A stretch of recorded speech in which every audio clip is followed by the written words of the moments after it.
Hey everybody, this is the Angel of Metal and I'm here with one of the legendary names since the 80s, Tygers of Tang, and here we have Jack and Rob. Hi guys. How are you doing? How are you doing? I'm very well, how about you? We're great. Really, awesome. really good. Right, let's get started. You're on your UK tour. You're extensively touring throughout 2008. We are. Whereabouts are you gigging and what do you like most on the road? Where are we gigging? We're trying to get absolutely everywhere in the UK. So I've heard. Before the end of April. If we don't come to a town near you, we apologise, but we will try. This is like the first half of the tour. We're going to do festivals in the summer and try and get a tan. And after that, when it gets a bit to the nights drawn a bit more, we'll be back on our second half of our UK tour. Great. Obviously playing different towns and different places. Speaking of festivals, you're playing at the Rock of Ages Festival in September, I believe. Yep. The charity, well, it's in a festival who supports cancer research. Has it, and I mean, I know it's a negative point of view, but has anybody been affected that made you wanted to get involved behind this festival to support it? Certainly in my family, yes. My family too. So. Yeah, so I mean, cancer's it's a word which everybody dreads. It's an awful thing, and nobody, of course, hopes that it jumps out of them. Although they say it's in us all, lying dormant.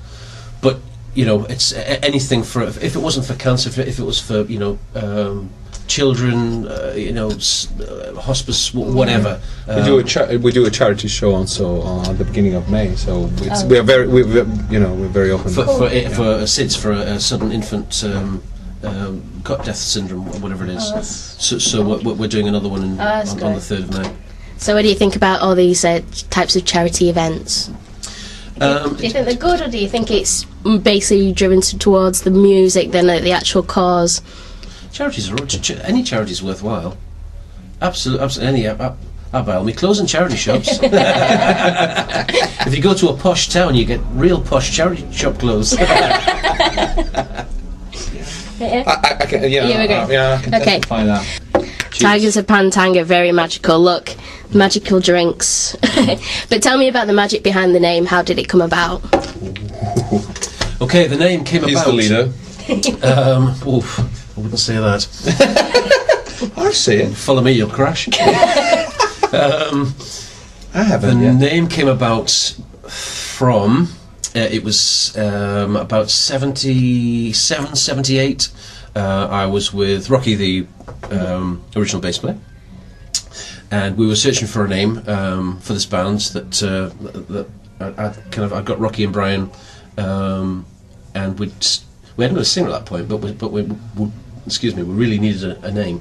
And Rocky read a lot of science fiction books, and one of the authors was a guy called Michael Moorcock that he was currently reading, and in this book, the book was entitled Stormbringer, which may be where you might have heard of Stormbringer, Deep Purple album, I don't know. Yeah.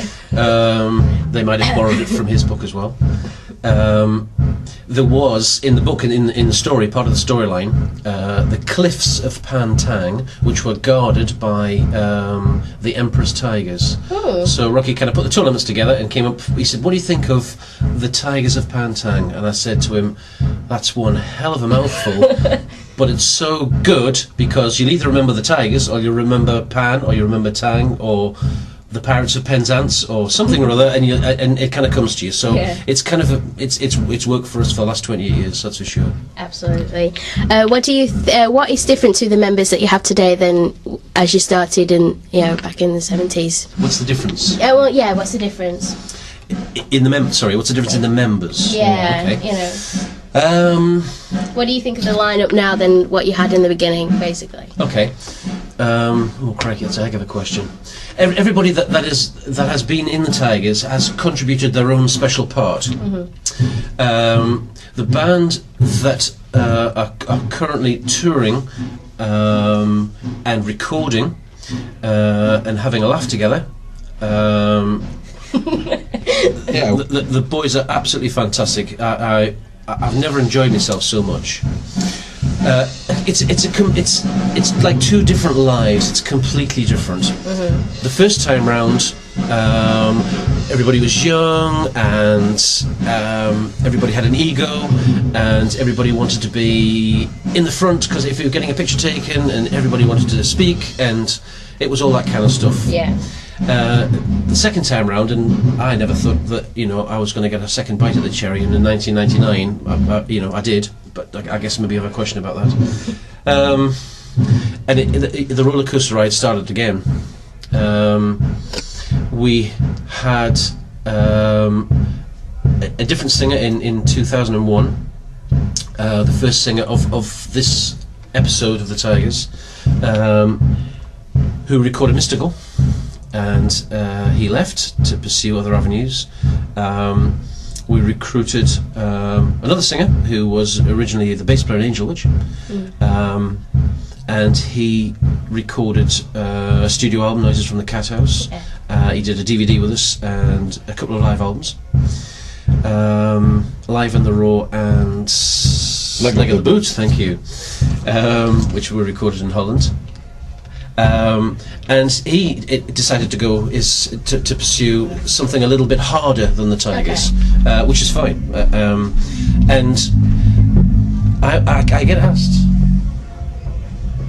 I'm worried about the sound here. Okay. I get asked how Jack got involved, and Jack's going to tell you. Yeah. Because I'm not sure that I actually know. You don't know a real story about it. I don't know. It just appeared one day to our rehearsal. Yeah. So somebody said Cabbage Patch, and I said,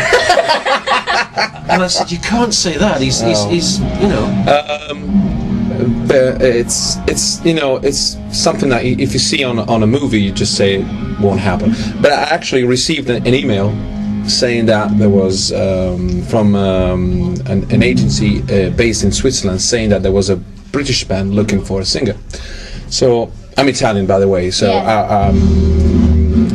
I had my own band, but I said, okay, let's send my biography and a couple of links so they can listen to the music now and my voice. And after like 10 days, I got a phone call saying that apparently I was in the top list, and the band was Tygers of Tang, which obviously I was a fan of back in the 80s, and that there was some there was a tour in Italy, so they were asking me to come to do rehearsal and see if get along and things like that.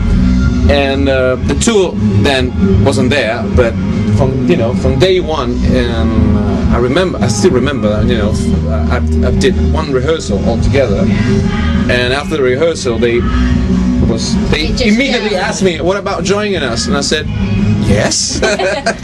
Are you stupid? Yes. Let me think about it. Yes. Jack's voice just fits so well with the band, with our direction, with what we're doing. I don't think I'm not being disparaging to any of the